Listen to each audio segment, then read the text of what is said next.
Hello, hello. My name is Fernando Raul, and welcome to episode 7 of Hierophants and Maya. Today we have a very special episode. Today I have a card reader and a card deck creator, a practitioner of the cards of truth, which I also practice directly from Italy. Today we have Silvia Mori.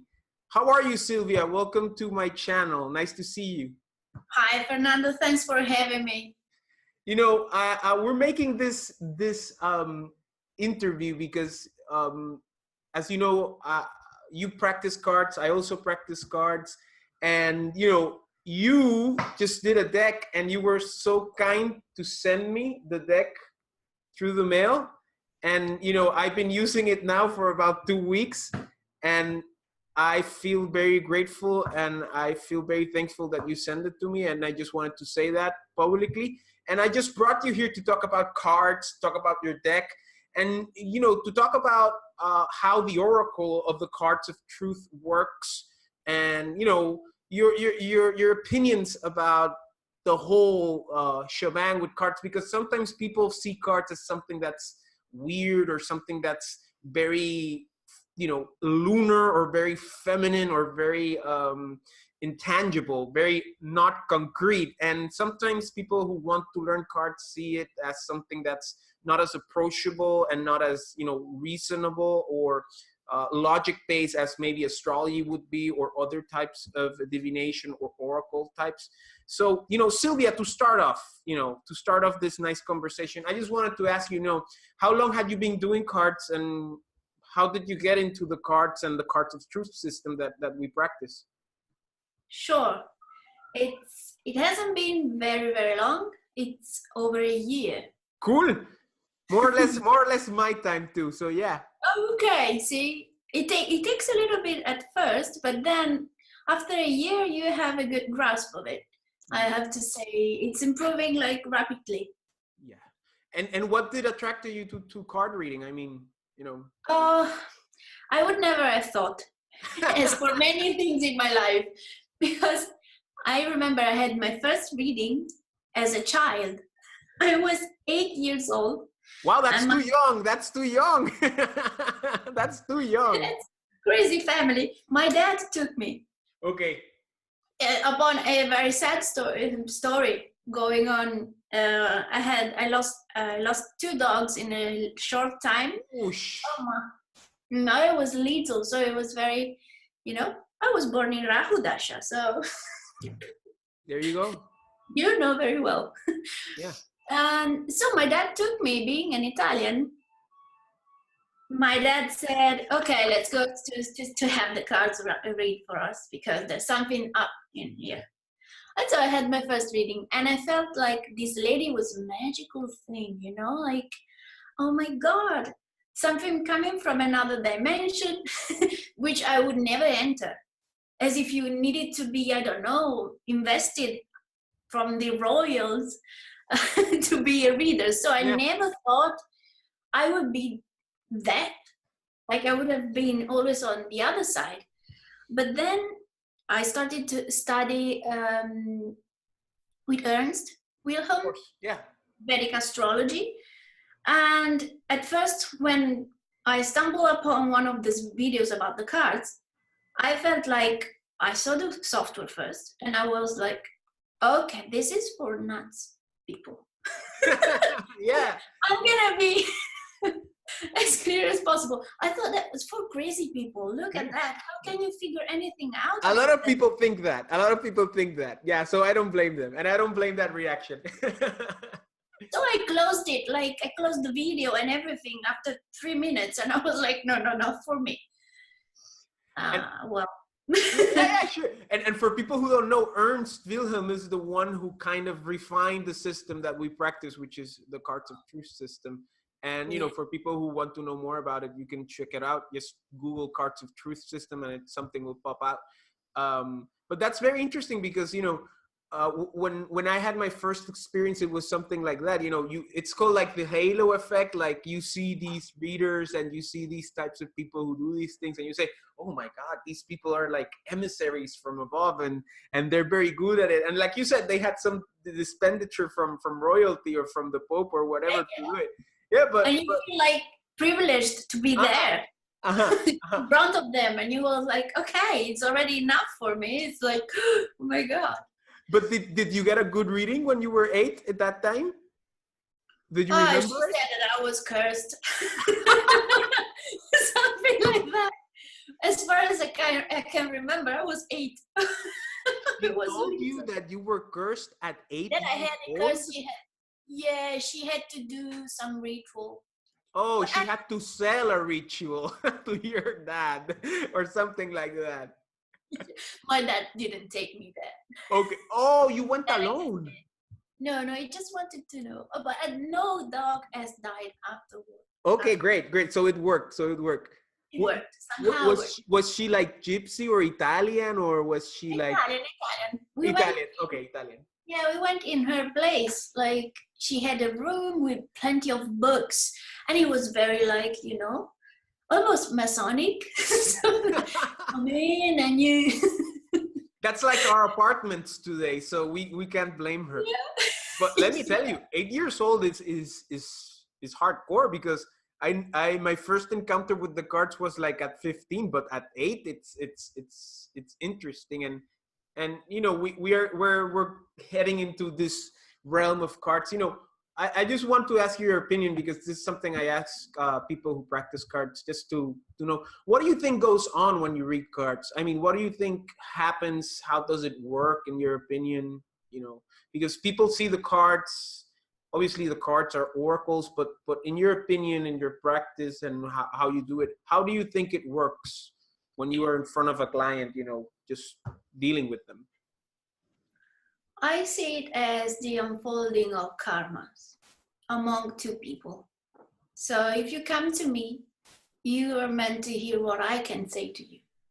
And if you come to me, you're showing me something about you, myself, that is.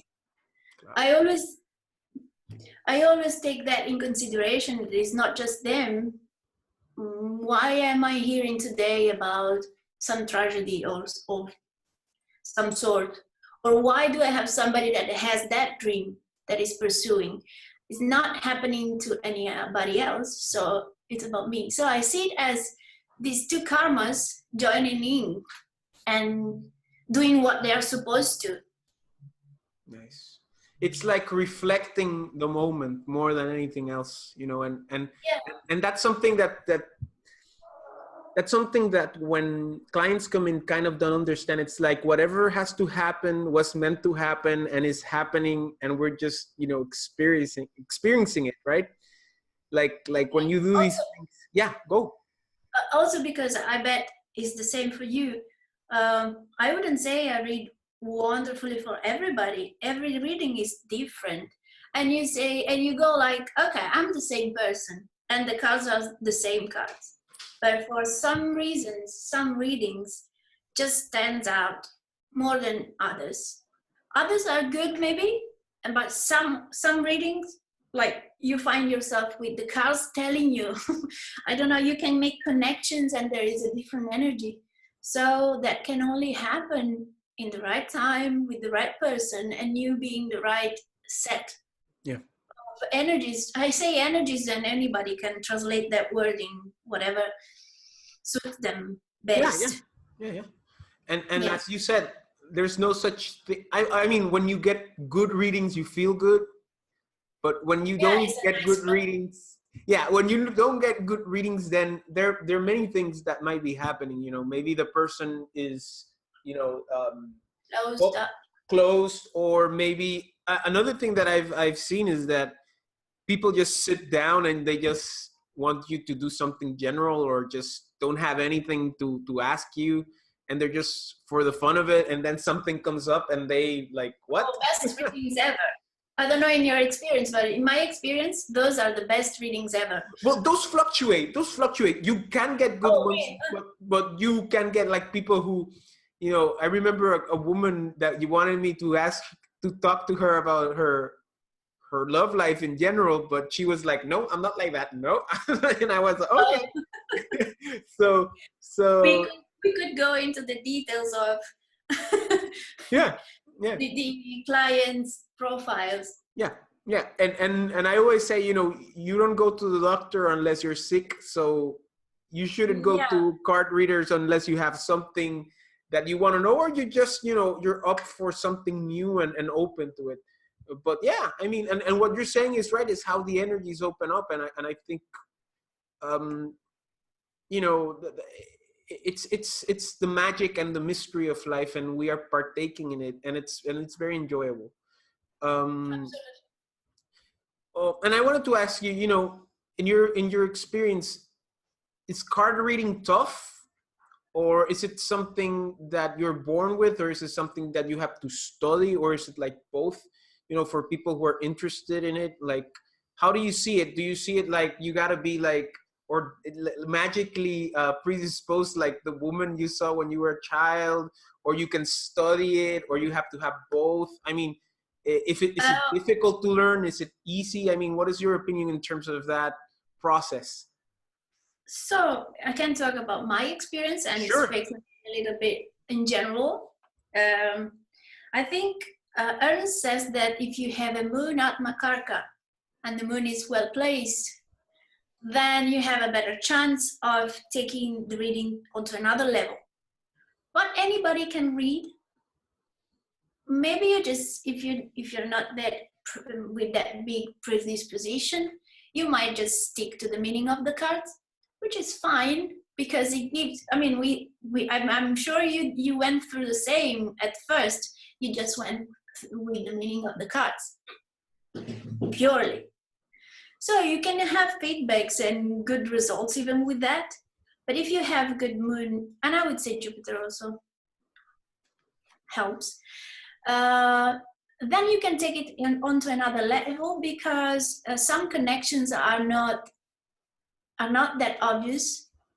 Okay, so you have a hint from a card, sorry, and you have to see through that hint how that applies to the person, and you can do that if you lose your left brain.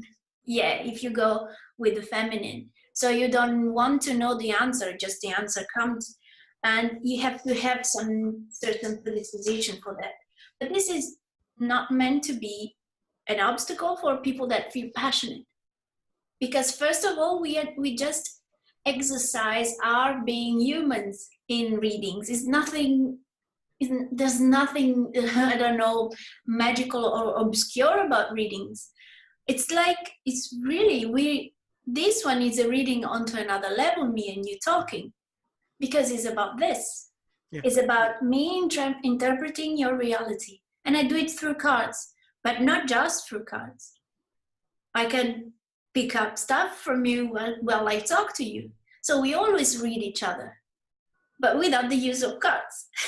So I see it as being something very pure if you handle it purely. It can become something else. It depends on the person. So the media is not to be blamed. True, true. And like you said, the queen has to be with the spiritual advisor, which is Jupiter and the moon.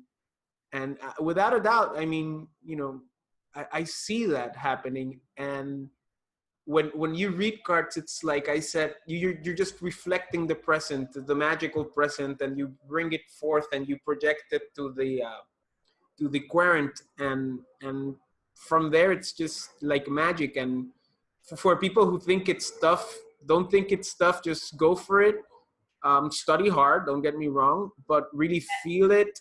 And if you have the emotional mind, the manas, you know, that individualized consciousness, very well predisposed, which would be the moon, you know, a full moon, a nice moon, you know, maybe some watery elements to it, and also Jupiter in it, you know, you should go ahead and make it, because cards is a great tool. Yeah. And I mean, and talking about tools, let's talk about your deck, which is like why we're here. And I've seen that before. By the way, look at this. This is very nice. We're going to upload pictures as we go, but I just wanted to ask you, a dream of mine is to do a deck. And I've been trying to do a deck for about 5 years now. And, I want to make it in a certain way. I'm not a graphic designer, but I am an ideas guy. I'm a two of clubs, Two of clubs. And you are a queen of clubs, right? Yes. Yes. We're very inspired, very quiet, thinking a lot. But very quiet until they unleash us. I'm sorry. Very quiet until they unleash us. Exactly. And you especially, you're very nurturing, right? You're right there in the inspiration. I'm just like going ahead and looking what I need to do to get the inspiration. You're just right there in the middle point of it. And I just wanted to ask you, what drove you to make a deck, and how long did it took you, because this is a great accomplishment. I mean, to make a deck is no easy business. It's something big, and I congratulate you for that. And one day I want to do the same thing you did. So yeah, I thank you. What drove you to, huh? Sorry, go ahead. No. I mean, what drove you to make it, and how long did it take you to do it? Okay. I never had this dream as you have, which is beautiful, but I never had it. It came, I don't know, out of circumstances, I have to say. I came up with a booklet, a journal that I designed for myself originally, and now is available for people who study the system and who research on the system. At first I used a deck I found on Google Images, but I have such a respect for arts, being an artist myself, so I wasn't happy with using somebody else's work. Claro. And I said to myself, you know what, even if it's going to be ugly, I'm going to only use it for the booklet, so whatever. Even if I have to stick a J, K, and a Q onto the face cards, I'm going to do it like it's my own stuff, and I don't have to borrow it from anybody else. So that's how I started. And it's my first attempt to illustration, which I've never done before, because I'm graphic designer, but for the publishing sector. Oh, I see. Okay. Yeah. Which is a form of art, if you want, because it deals with shapes and colors, and you have to have a certain eye to do that. It's very close to the visual arts in general, as a type of art. So that's why I've started. And how long did it took you to do it? Well, it's interesting because the first deck I've made is the 52 minor arcana. Yeah. And it took, I think, I'm going by memory, 2 to 3 weeks to make that. With, like pips and pip cards came like that. I think I made them in half a day. All of them. Wow. Yeah, it was like, I had the intuition, and I knew when I started, I knew that I wanted a certain consistency throughout cards for the position of the pips. And I envisioned that it was very easy process for me. And then I had in the back of my mind that it would have come the moment where I had to design the actual face cards, and I was like, okay, I'm not gonna think about this. It's gonna happen. I was that certain, which is not something on my best assets. I'm always doubtful, a little bit. So I just discarded every thought, and I went on. And then I started to make these cards, and I have to say, I think I said to you, they made themselves. Because I was on this, it was very empowering, inspiring energy around. I was running a king of clubs, being a queen of clubs. I was full of good ideas, because I'm full of ideas being a queen. like one after another. I can usually our ideas to make something become bigger and better. There I was on a series of good ideas, period. It was like one after another, bam, bam, bam. And I was like, oh God, I would need somebody to work for me because I had so many, which is not common. I have to say, it's not the way that I'm, like every day. And so I don't know what else. There was an 8 of diamonds energy involved in the process as well. So I gave this deep and broad sense of inspiration a concrete feel. So I was like sitting on my computer, working non-stop. It was very, I don't know, it captured me a lot. And I didn't expect that. It's not a saying. It's like I'm a witness with the people that get the deck. I'm a witness as much as people, because I witnessed the process of creating something that came absolutely not because of an intention. It just happened, and I was like a brush for a painter. I felt like that. It happened before to some extent with the work that I do, but not as much. That's great. I mean, and you said you had the 8 of diamonds, and the 8 of diamonds is a special card because it's like everything falls in place to really do what you got to do at the moment you got to do it, no matter what. Yeah, if you want, I can show the I don't know, I can show the Yeah, sure. Go for it. Yeah. So what spread is this for everyone to know? It's last year when I've made the cards. Okay, great. So people, for people who don't know, can you explain the basics so people understand how this works? Okay, there's a lot of things going on. Yeah, we can see that. For somebody that knows about this, it's quite obvious. And there are references to my birth spread as well. For example, my Uranus card is a 2 of hearts as a Queen of clubs.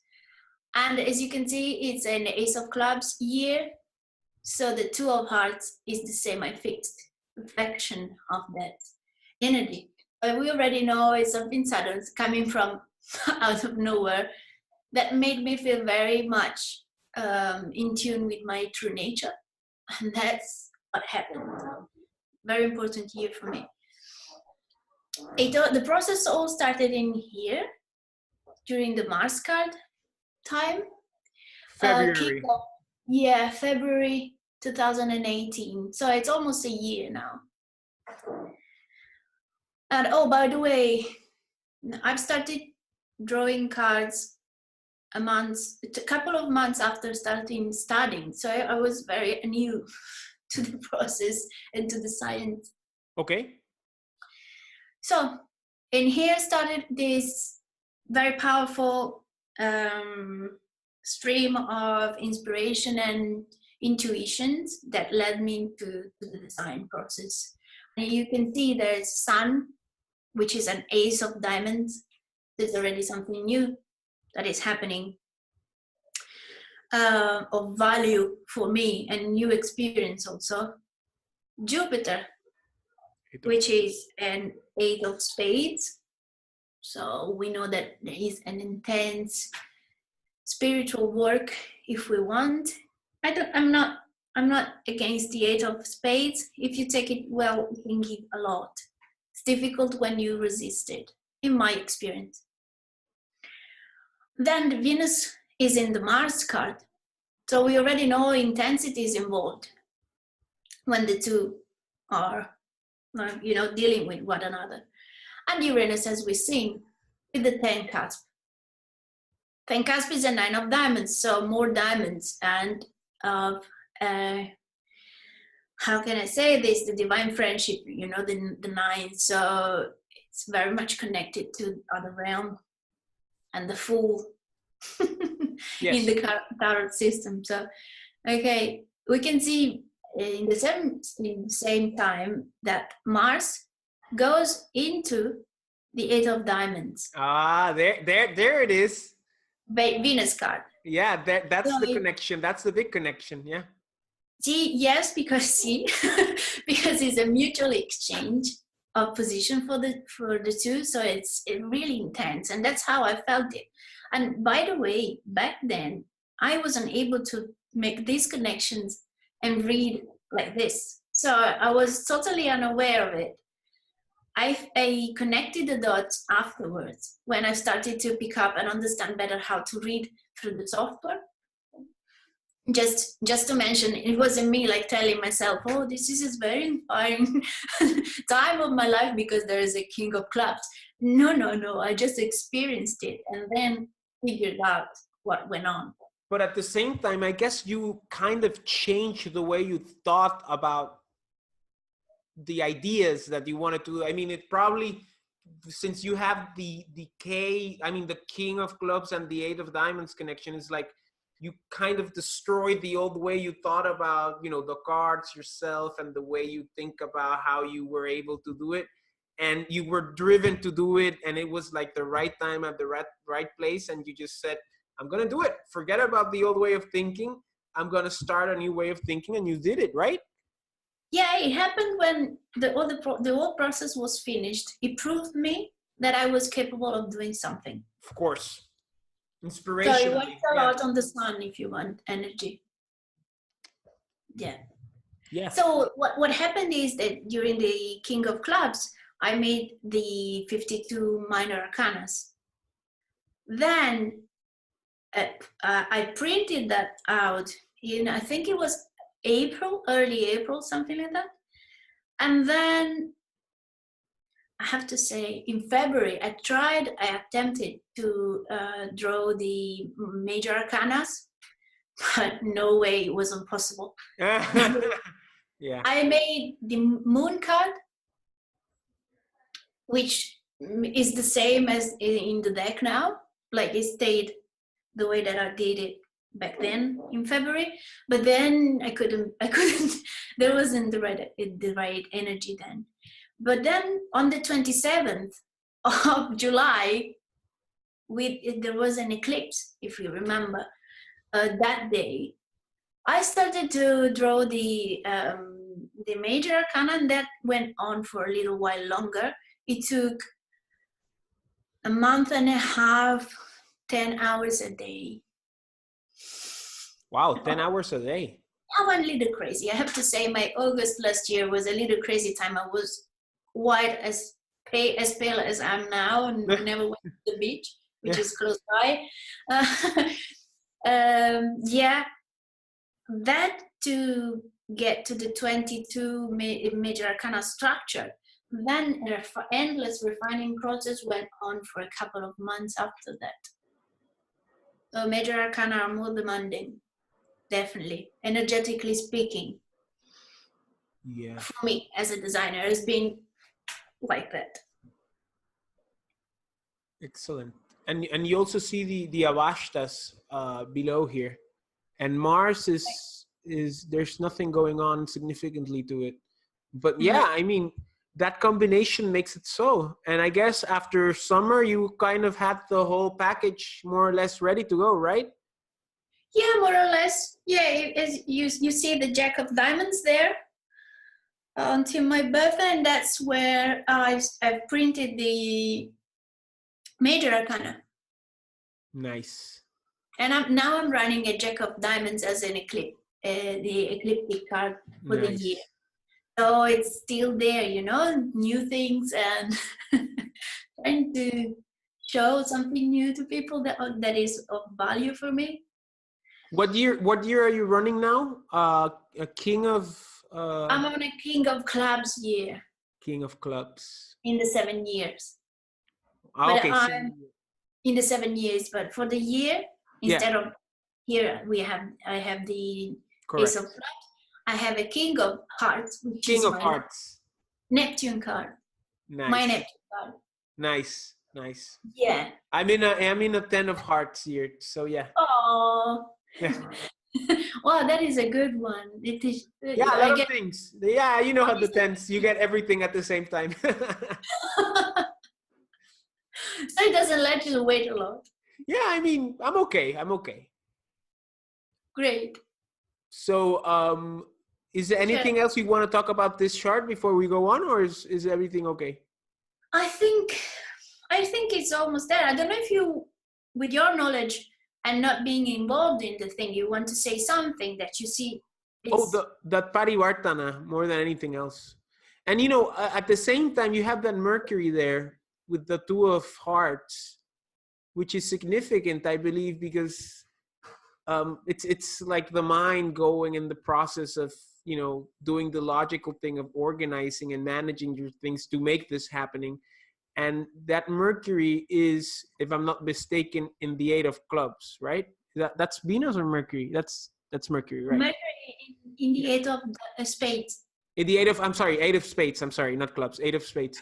So you see that it was probably like a it was a very it was a big trial to do this in terms of managing your time and managing your stuff. You had to really become independent within your obligations, I imagine you have in your professional life, to really organize it before you got into that Eight of Diamonds stage. So it was like, okay, I got to do this. And you have Mercury there. I mean, you have Saturn there with Neptune. So it probably was kind of hard work, but you kind of didn't recognize it until afterwards. You said, "Oh my God, I did that." It was like a bit of a pause, if you want, in a waiting time, and the inner work, a lot of inner work. And it's the Two of Hearts, so I guess there were some interpersonal things also going on, maybe on work or I received in your so life. much support during that time. I would receive offers for help that I wasn't expecting, and I was like, I'm not used to this kindness. Yeah, that's the delight between Saturn and Mercury. Although Saturn also damages a little bit Mercury, but I have that combination in my chart, so I know how it. I'm sorry. So you know it well. Yeah, I have Mercury and Saturn in the Lagna, so yeah, I know how it is. It's good and it's not that good at the same time, but yeah, it's very interesting. But the big thing here is that Parivartana that you mentioned of the K and the Eight of Diamonds, which is significant, and Yeah, I'm wondering what you think about. We know that when the Queen of Clubs gets with the King of Clubs, they're very potent together. Yes. Because I'm under the suspicions that played a big role in February. Yeah, because you have, but it's more the idea of changing the way you thought than anything else, and having that energy to really do turn the page on how you inspire yourself to do whatever you want to do. And Queen King is a strong combination to really have the strength to change things, turn around things. Yes, to really bring things to a culmination, or really be able to overcome some type of situation where you can really turn the page on it. And since it's clubs, it has to do with your studying, your inspiration, and your ideas in a sense. And you have Mars there, so that also helps. And the Venus interchange, it's passionate, merciless. Yes. You have to do it, and you do it. You have that Rayas and that Tamas going on. So yeah, and it's a very interesting spread. And for those who don't know, it might look weird because of all the symbols, and there are a lot of things we haven't discussed here, but this is basically like a year spread, and basically each card is a planet. Not all of them, one is an ecliptic card and the other is basically the birth card, and that's the order that you follow, right? Your birth card, then Sun, Moon, Mars, Mercury, Jupiter, Venus, Saturn, and then you go to the nodes, Rahu and Ketu. Then you go to the ecliptic, which is basically the street or the road where everything's happening, and then you have the Trans-Saturnians, which are obviously Uranus, and Neptune, and Pluto. And that's more or less how you do the spread for a year. And this is the birth spread. You can do it for so many things, for so many time spreads, for birth spreads, and you know, a queen of clubs is the way she or he is because of this arrangement, you know. So Yeah. and that's something very important that people have to realize in terms of how things are going. Of course, the planets change the whole dynamic, but we're not gonna go into that.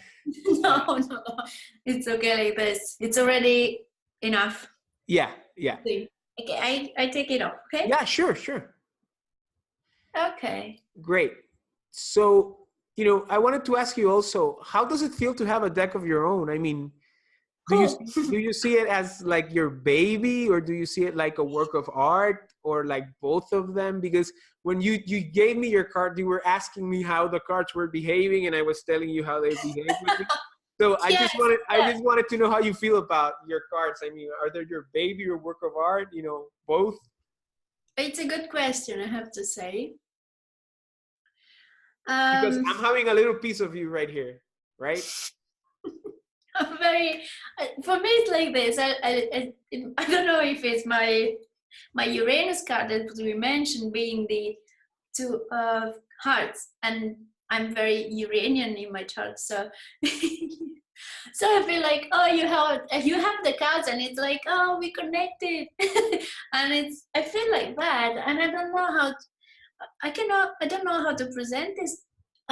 It's a feeling of honor, Of course. because I feel like something happened through me that it was so unexpected, and it took a lot of consistency and courage and not to give up, because the temptation of giving up was high. But there have been many struggles along the way. So the way that I feel like it's honored that this happened to me, I don't know how to say it. I hope it doesn't sound phony, because I feel like I mean, that. it's like writing a book, or you know, finishing a painting. It's something that especially most artists tend to start, you know, tend to go Yeah. through that jack stage, but fail during that queen stage. But you really did it all. You went from the jack to the king, and you finished it, and that's something very admirable. And you know, and I've told this to people who've done decks before. I really think that's something, you know, big. And it's funny because the majority of the people I've seen who finish decks are usually women, and Oh, and really? yeah, I've seen that. And you know, I wanted to make my own deck, but I want to use a woman to do it. Like for example, the Rider Waite was done that way. Aleister Crowley's deck was done that way. Even Ernst, I believe, has done it that way with his wife. You Yeah, know, that's so true. so you have the idea of the male and the female energy coming together, I and mean, you know, and if you see, mine is like that because Venus and Mars. yeah, yeah. And I have a mutual reception between Venus and Mars in my chart, but I mean, I think it doesn't sound phony at all to me. I just wanted to tell you that. Okay, that's great.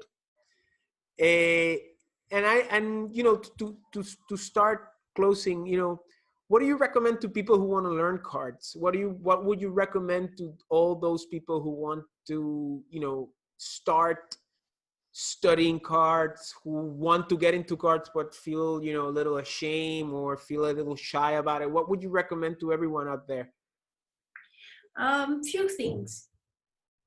One is that if it has to happen, it will. It will find you. You can see from what I've told, that it went like that. So you can either pursue this, or it's gonna pursue you if it's in your cards. So relax first of all, which is because you're gonna need all your attention to absorb all the meanings and to make the most of it. Then you will need something else. Let's say the courage of starting when it's time, and you just, you dive into the pool. Then you will need buddies to practice with. That I think would be a great asset for anybody, because at first you're gonna feel very uncomfortable. Mm-hmm. Who am I gonna read for if I don't feel uncomfortable? I feel that I don't feel comfortable. So when you read with fellow students, you're all in the same level or more or less. There's gonna be the one that he gets it a bit faster and better. And then that person can help the other. Is the first attempt that you make, that is the first of your career. You have to go through that process of feeling uncomfortable. Only then, when you dare it, you can find what you're made of. Nobody else can tell you. Well, an astrologer can, but nobody else can tell you how good you are if you don't try. For example, for myself, I was studying. I want to publicly thank them, which are 3 people. Yeah, go for it. Go for it. I owe them a lot. It's Artem, Vanasha, and Mirella. I want to thank them because I've studied with them. I studied with them, and I made the mistakes, and I made the first discoveries, and for the first time I felt like there was a flow of energy while I was reading the cards, and the connections were making themselves, and I was in this process. So I owe them a lot. And with clients would be a little bit more difficult because you are under pressure. You need to perform. So buddies, studying buddies, to practice. Study buddies, yeah. And then just try. The worst can happen is that it's not your fate. And that's as so many other things. Nothing that comes out of this. And for young people out there, or younger than us, the internet is amazing. You have all that information now, and you can read cards via Messenger or WhatsApp. Absolutely. or any type of chat. I mean, you don't have to have the person in front of you, and that if you're shy, that's also a way to practice. And I just want to add to what you said, that people out there should follow their dreams, and if you want to do cards, you want to do astrology, or you want to do any type of oracles or any type of these occult 8th house things, go for it. Get a teacher, study hard, which is that Saturn part of it. You gotta go through the works. It's not just your intuition. You gotta mix them both and go for it. And Silvia, I just wanted to ask you to end, where can people buy your deck, or where can people contact you, or where can people get your deck to share that experience that you just told us? Okay, I have an Etsy shop at Etsy.com. By the way, those are the cards behind you, right? These ones, yeah, those are the decks. Like Major Arcana, Minor Arcana, and both together. Nice. That's a beautiful presentation. I'm sorry, continue. That one is like the Queen of Clubs. That's you. There. I have an Etsy shop. It's called Silvia Mori Arts. And I think we're gonna link something. Yeah, I'll put it here and I'll put it in the description. Great. Or you can email me at morisilvia@gmail.com. Excellent. Silvia, I just wanted to thank you. I wanted to thank you once again for sending me those cards from Italy. It took almost a month, but they got here. Christmas time. Yeah, it took a long time, but I guess that's our Latin heritage, right? Our Mediterranean heritage that's there. But I Don't just send cards. I'm sorry? Never send cards at Christmas time. Exactly. But they got here, and I've used them, and they become my favorite deck. They become my practicing deck. In terms of dealing with people, and it's very interesting because usually when I go out, people see these cards and they're usually accustomed to seeing the tarot cards, like Rider-Waite type decks, and they're like, what is he doing? And I'm a man, so, and also they say like, a man is doing this with those cards, and it brings a little more spark to it, more originality. And a lot of people are getting to know more and more the card system. More and more people are realizing, the system of the cards of truth, or the cards of destiny, however you want to call them. It's a system that it's like starting to come up through the internet, and you are an example of it. And I just congratulate you for that deck, and thank you very much for being here. Thank you very much for having me. It's been a very pleasurable time. Yeah, and people, go and buy her deck. I'm going to put the information, and God bless, and thank you very much once again. Thank you. Bye bye.